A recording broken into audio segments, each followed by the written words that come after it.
started walking around the room. How did this 16-year-old... You're questioning this? Overpower this...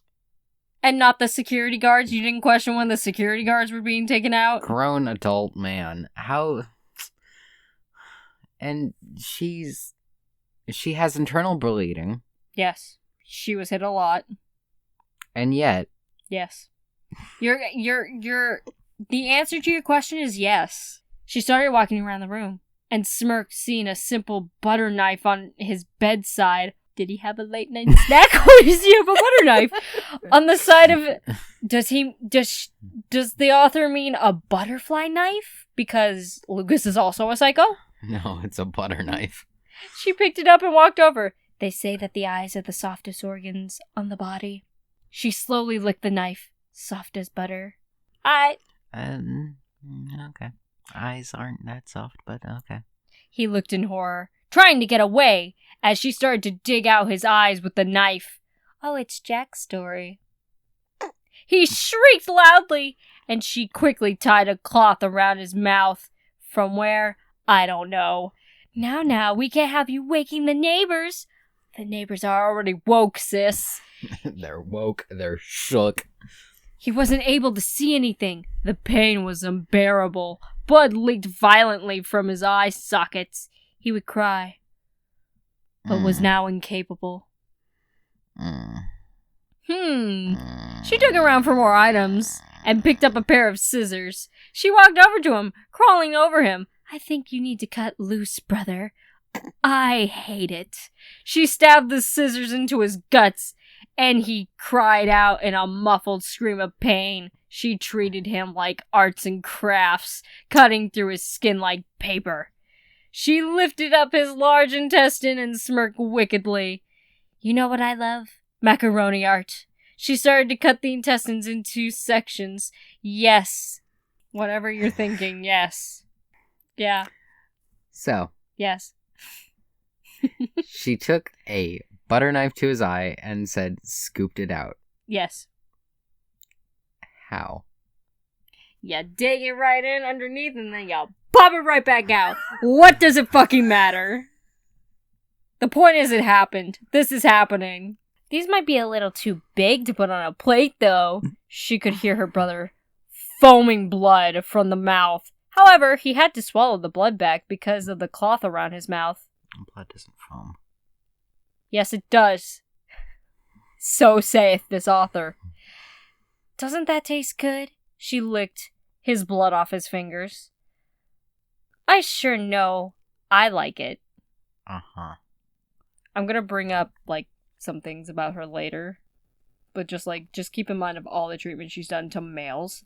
He let out another muffled scream. She went down to his toes and started cracking them and ripping them off, one by one.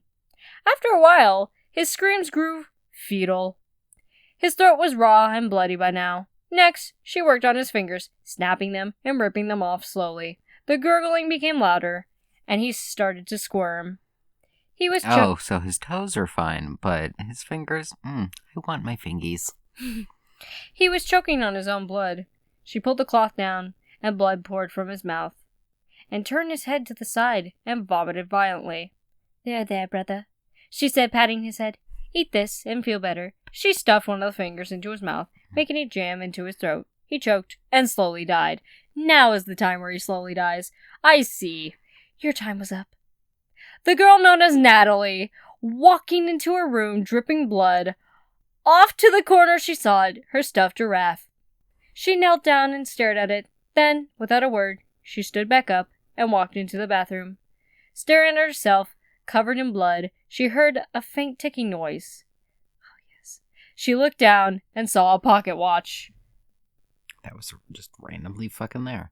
Who has pocket watches? She stared at its hands, slowly turning, listening to the ticking from what seemed like an eternity. She took one of her now red knives as it heavily dripped blood onto the counter. She grabbed the pocket watch and disassembled the watch until only the small clock was left. Time makes you live through the torture, she said, slowly bringing the knife up to her eye. slowly progresses through life, being controlled by society. She started to slowly dig into her eye as the vision in her left grew blurry and red, until you find you no longer have a purpose. She felt her eyes start to come free from its socket, blood pouring in the sink. Again with the knives to the eye. Mm-hmm.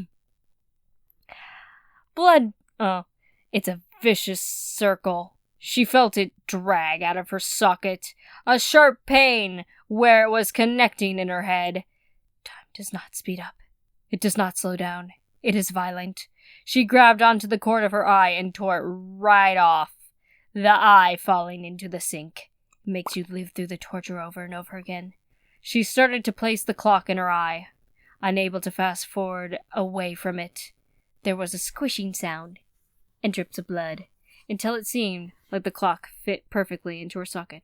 I am Clockwork.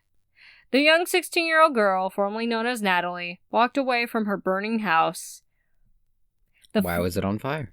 She probably set it on fire. Why? Why do all creepypastas have this fascination with fire? That is a good question. The flames engulfed everything, and inside, the giraffe slowly burned. Oh no! Along with the carcass of her family. The carcass of her family? Yeah, that's what it's... The carcasses, sorry. Oh, I was like, they morphed into one. Some say she's still... This is where it becomes the ambiguous, like, ooh, she's still out there. Oh, Lemony Snicket. Some say she still lives on, carrying her insanity with her. Oh, good. Leaving so many dead. Saying she decided when their time should come to an end. Oh. The only way to detect her presence is if you cuddle close, in the covers at night, sleeping soundly, but in the darkness she watches. She determines. You hear ticking. I don't think that would fucking happen if she just disassembled this goddamn clock. And you see her green flash of that putrid clock eye. And if she's... The putrid clock eye has color now? Yes. If she is there, you know your time is up. I hope you enjoyed us reading Clockwork, Your Time is Up. Happy Halloween.